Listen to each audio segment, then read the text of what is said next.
Келген элең сен жарқап бүгүнүң алам.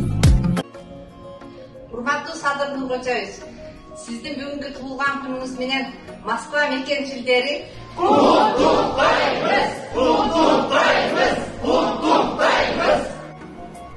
Урматтуу Садыр Нуркожоевич, сизди бүгүнкү өздүк майрамыңыз менен Ысык-Көл районунун тургундарынын атынан куттуктайбыз. Сизди данышман ажоо болушуңузду каалайбыз. Сиздин эртеңки келе жаткан туулган күнүңүз менен Ысык-Көл областынын 7-районунун Дархан айылынын жаштарынын атынан чын жүрөктөн куттуктайбыз. Караңгылык акчарган келечектеги адилет президент Садыр Жапаров.